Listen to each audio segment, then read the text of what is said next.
अस्सलाम वालेकुम, welcome back to my channel. कैसे हैं आप सब? आई होप आप सब ठीक होंगे। तो गाइज़, आज जो है वो मैं रूटीन से हट के एक टॉपिक लेके आई हूँ, स्पेशली उन मदर्स के लिए जो कि बच्चों के मुख्तलिफ मसाइल में समटाइम्स ऐसी ट्रैप हुई हुई होती हैं कि उन्हें कोई सोल्यूशन नहीं मिल रहा होता। और हम लोग भी इस सिचुएशन से जो है वो गुजर चुके हैं, तो इसलिए थोड़ा बहुत अंदाज़ा है कि बच्चों को किस तरीके से डील किया जाता है जब बच्चे आपकी बात नहीं सुन रहे होते हैं और आपको कोई सोल्यूशन नहीं मिल रहा होता उनको ट्रीट करने के लिए। तो कुछ पॉजिटिव चेंजेस और कुछ बातें आप लोगों के साथ शेयर करना चाहूँगी जिनको मतलब आप इम्प्लीमेंट कर सकते हैं और आपको उन मसाइल से जो है वो छुटकारा मिल सकता है। बाज़ात बच्चा भी बहुत सारे मूड स्विंग से गुजर रहा होता है और पेरेंट्स में भी जो है ये चीज़ आती रहती है। तो उसमें ये होता है कि हमारा जो पेशेंस लेवल होता है वो कम हो जाता है, जिससे हम फिर बच्चों की वो चीज़ें बर्दाश्त नहीं कर पाते हैं। तो सिंपल से आप लोगों के सामने जो है कुछ रूल्स रखूँगी, तो उनको जो है वो आप मद्देनज़र रखते हुए अपने बच्चों में कुछ चेंजेस ला सकते हैं। तो अभी यहाँ सबसे पहले मैंने सोचा अपने लिए डिटॉक्स वाटर बना लेती हूँ, और कुछ आलमंड्स रखे हुए थे उनको मैं छील रही थी और कुछ खुद खाऊंगी, कुछ जो है वो हुरब को दूंगी। बाकी जो है सुबह में जब बच्चे स्कूल जाने लगते हैं तो उस वक्त भी मैं उशना उसैद और मीरब को देती हूँ। कभी वो खा लेते हैं, कभी नहीं खाते हैं। पॉइंट नंबर 1, बच्चों को ऑप्शंस ज़रूर देनी चाहिए। बाज़ औक़ात ऐसा होता है कि हम कमांड देने में बिज़ी होते हैं लेकिन बच्चों की सिचुएशन नहीं देखते हैं। तो एक मरतबा ये भी ज़रूर करके देखें कि बच्चों को ऑप्शन दें कि उसमें से वो एक ऑप्शन को चूज़ करे, और उसके बाद बच्चा भी खुश हो जाएगा और आप भी खुश हो जाएंगे। और ये है ब्रेकफास्ट टाइम, और ब्रेकफास्ट में जो है वो मैं सीरियल दे रही हूँ। और वैसे सिर्फ सीरियल हुरब नहीं लेना था, दूसरा जो है वो बाउल मैंने ऐसे बना लिया था, लेकिन खैर मैंने एक बाउल में मिल्क ऐड किया था, दूसरे को ऐसे रहने दिया था, फिर मैंने उसको कंटेनर में वापस डाल दिया था। पॉइंट नंबर 2, बच्चा जो भी गेम प्ले कर रहा हो, कुछ भी खेल रहा हो, चाहे वो सैंड से खेल रहा है या वो कोई क्राफ्टिंग कर रहा है या कलरिंग कर रहा है, कुछ भी कर रहा है, तो अपने मसरूफ़ टाइम में से थोड़ा सा टाइम निकाल के बच्चों को ज्वाइन करें और थोड़ी देर के लिए बच्चे ही बन जाएं। और बच्चों को हमारी अटेंशन चाहिए होती है, थोड़ी देर के लिए ही सही, लेकिन उनको उनकी दुनिया में ज़रूर उनको ज्वाइन करें।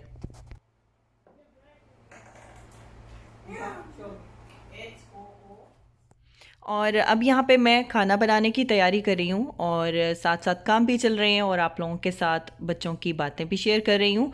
तो आज खाने में मैं बना रही थी दाल, और पिछले दिनों बहुत मुरगन खाने खा लिए थे तो मैंने सोचा कि आज दाल बनेगी। पॉइंट नंबर 3, बच्चा छोटा हो या बड़ा हो, उसे आपकी फुल अटेंशन चाहिए होती है। चाहे आप कुछ उनसे पूछना चाह रहे हैं या वो आपको कुछ बताना चाह रहे हैं, तो उनकी बात को गौर से सुनिए, तसल्ली से सुनिए। और इसके अलावा आप लोगों ने ये बात देखी होगी, जब आप किसी फ़ोन कॉल में बिज़ी होते हैं तो बच्चा आपके पास आके खड़ा हो जाता है और वो आपको बात नहीं करने देता जब तक आप उसकी बात नहीं सुन लेते हैं। लेकिन हम भी मसरूफ़ होते हैं कि हम अपनी कॉल ख़त्म करेंगे तो ही बच्चे की बात सुनेंगे, लेकिन ऐसा नहीं करना चाहिए। थोड़ी देर के लिए आप फ़ोन को एक तरफ करके या होल्ड पे रख के पहले बच्चे की बात सुने, फिर उसके बाद आप अपनी जो बात है उसको कंप्लीट करें। इससे क्या होगा कि बच्चा भी मुतमईन होकर चला जाएगा और आप भी अपनी बात जो है वो मुकम्मल कर सकेंगे। अच्छा जी, यहाँ पे मैंने कुछ टॉवल जो है वो धूप में रखे थे ड्राई होने के लिए, तो अभी मैं उनकी साइड्स चेंज कर रही थी। और वैसे तो मैं बाकी कपड़े जो है वो अंदर ही ड्राई कर रही होती हूँ, धूप में कम ही ड्राई करती हूँ, लेकिन टॉवल को कोशिश करती हूँ कि मैं धूप में ड्राई करूँ। पॉइंट नंबर 5, अगर बच्चा थोड़ा सा भी काम करने की कोई स्ट्रगल कर रहा है, सपोज़ अगर वो अपने टॉयज़ कलेक्ट कर रहा है, उसने सारे कलेक्ट नहीं किए लेकिन थोड़े से किए हैं, तो उसको उसके लिए रिस्पेक्ट शो कीजिए ताकि उसको इनकरेजमेंट मिले और वो दोबारा से वो काम खुशी से करने की कोशिश करे। रिस्पेक्ट बहुत ज़्यादा ज़रूरी है, सिर्फ बड़ों के लिए नहीं बल्कि छोटों के लिए भी। अगर छोटे बच्चों के साथ हम रिस्पेक्ट से बात करते हैं तो वो आपसे भी उसी रिस्पेक्ट से बात करने की कोशिश करता है। तो हमें पहले अपने एक्शन से, अपने बिहेवियर से शो करना होता है, उसके बाद बच्चा वो काम करने की प्रैक्टिस करता है। और यहाँ पे बन रही है बच्चों की रोटी, और मैं कोशिश करती हूँ कि बच्चों की रोटी पे जो है वो देसी घी ज़रूर लगाऊँ। और उसे जो है वो आजकल बहुत वीक हो रहा है, तो मुझे उसकी बड़ी फ़िक्र हो रही है। और ये है जी मेरी प्लेट, और मेरी प्लेट में है एक कबाब और थोड़ा सा पिकल, और साथ में दाल थी और मेरी चाय। Thank you. Wow, I am proud of you Meera.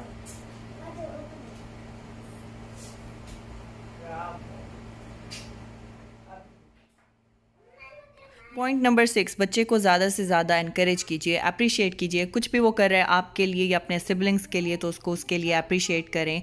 और पढ़ाई के सिलसिले में भी अगर बच्चा आपकी एक्सपेक्टेशन से 1-2 नंबर कम भी लेके आ रहा है तो उसको उसके लिए डिस्करेज मत कीजिए। आप उसको ये भी कह सकते हैं, you did a good job, लेकिन नेक्स्ट टाइम आप इससे ज़्यादा भी नंबर ले सकते हैं। तो ये तरीका होना चाहिए। पॉजिटिवली हम बच्चों को लेके चलें और उसी तरीके से बच्चों को समझाने की कोशिश करें, तो हमारा बच्चा जो है वो बात ज़्यादा अच्छे तरीके से समझ सकता है।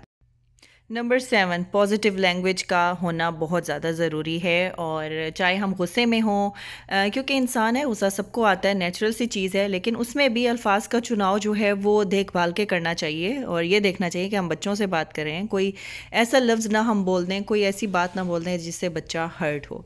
तो पॉजिटिव लैंग्वेज का इंतखाब बहुत ज़्यादा ज़रूरी है। और जी यहाँ पे उसैद ने जो है वो इस प्लांट का जो पॉट है वो तोड़ दिया था। वो फुटबॉल अक्सर औकात लाउंज में भी खेलने लग जाता है, तो उसने कहीं बॉल हिट की तो वो टूट गया, तो मैं उसको चेंज करी थी। तो अभी था यहाँ पे शाम का टाइम और मैं यहाँ पे उशना उसैद के लिए जो है वो बनाना शेक बना रही थी। बाकी मीरब और हुरब जो है वो इस वक्त ट्यूशन में थे, तो वो जब आएंगे तो उनको फिर मैं डायरेक्ट खाना ही दे दूँगी। तो अभी ये मैं उशना और उसैद को दे दूँगी। और इस शेक में मैं फ्लेवर के लिए जो है वो थोड़ा रूह अफ़ज़ा ऐड कर देती हूँ और शुगर जो है वो कम ऐड करती हूँ, तकरीबन 1 से 2 चम्मच ऐड करती हूँ, इससे ज़्यादा नहीं, क्योंकि रूह अफ़ज़ा में ऑलरेडी जो है वो इतनी शुगर होती है, तो इसलिए बस मैं फिर शुगर कम ऐड करती हूँ, रूह अफ़ज़ा थोड़ा सा ऐड कर देती हूँ। तो इस तरीके से उसका कलर भी अच्छा हो जाता है और फ्लेवर भी बच्चों को अच्छा लगता है।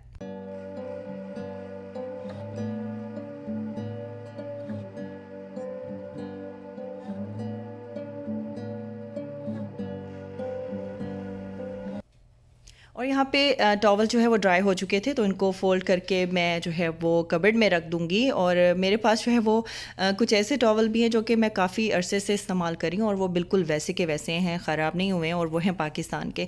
मैं पहले जो है वो पाकिस्तान से भी लेके आती थी, तो अब थोड़ा कम कर दिया है मैंने, लेकिन पहले ऐसा होता था कि मैं पाकिस्तान से टॉवल लेके आती थी। और आपको पता ही है हमारी कॉटन, हमारी टेक्सटाइल जो है वो पाकिस्तान की बहुत अच्छी है, तो फैब्रिक बहुत अच्छा होता है, इतना जल्दी ख़राब नहीं होता है। तो एक इसके अलावा मेड इन तुर्की के जो टॉवल हैं वो भी बड़े अच्छे होते हैं, तो कोशिश करती हूँ या तुर्की के ले लूँ या फिर अगर मुझे पाकिस्तान के कहीं मिल जाते हैं यहाँ भी, तो वहीं मैं प्रेफर करती हूँ।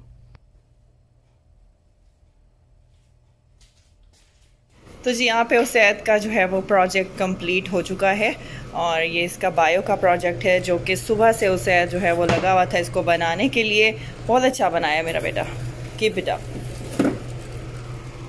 वेरी नाइस, सही हो गया। अभी फिर इसको जो है ये एक्सप्लेन करेंगे, अपनी क्लास में प्रेजेंटेशन होती है ना इसकी फिर। हाँ, तो अच्छा बन गया, वेरी गुड। चलो बस अब रेस्ट करो, काफ़ी टाइम लग गया, आपका स्टडी कंप्लीट हो गई है। चलें, इसको अब आपने हुरब मीरब के नज़रों से दूर रखना है, पता है छोटे हैं ना, उनको पता नहीं चलता, तो वो फिर कहीं डर्टी हैंड्स ना लगा दें, ठीक है। हाँ, तो इसलिए आप इसको एक तरफ रख दो। Good job. और गाइस यहाँ पे मैं कुछ जो है वो ड्राई केक निकाल के जार में रख रही थी। और अब ज़रा सर्दियाँ आगे आ रही हैं, तो सर्दियों में चाय के साथ ये ड्राई केक बड़े अच्छे लग रहे होते हैं और इसके अलावा वार्म मिल्क के साथ भी ये बड़े अच्छे लगते हैं। तो कभी कभार जो है वो चाय के साथ एक आध आकर ले लें तो ज़रा अच्छा लगता है। और इसके अलावा आज की वीडियो में मैंने आप लोगों के साथ जो चीज़ें शेयर की हैं, तो मेरी ये सोच थी कि हो सकता है मेरी इस वीडियो से काफ़ी मदर्स जो कुछ प्रॉब्लम्स से गुज़र रही हूँ उनकी प्रॉब्लम्स सॉल्व हो सकें। और जिन चीज़ों को मैं एक्सपीरियंस कर चुकी हूँ या जिस तरीके से मैं अपने बच्चों को डील करती हूँ, वो चीज़ें आप लोगों के साथ शेयर करने की कोशिश की है। और मुझे बताइएगा कि आज की वीडियो आप लोगों को कैसी लगी है। मज़ीद अगर इस तरह के टॉपिक्स आप लोग देखना चाहते हैं मेरे चैनल पे, डू कमेंट। और इसके अलावा आप भी अपने एक्सपीरियंसेस जो है वो मेरे साथ कमेंट सेक्शन में जो है वो शेयर कर सकते हैं। और आज की वीडियो के बारे में अपना फ़ीडबैक ज़रूर दीजिएगा। और इंशाल्लाह मिलती हूँ अब आपसे मैं नेक्स्ट वीडियो में। तब तक के लिए अल्लाह हाफ़िज़ एंड टेक केयर। और हाँ, इसके अलावा अगर आप लोग मेरी वीडियो पे नए हैं तो मेरे चैनल को ज़रूर सब्सक्राइब कर दीजिएगा और अपने फ्रेंड्स और फैमिली के साथ ज़रूर शेयर कर दीजिएगा। तो मिलती हूँ आपसे नेक्स्ट वीडियो में, तब तक के लिए अल्लाह हाफ़िज़ एंड टेक केयर।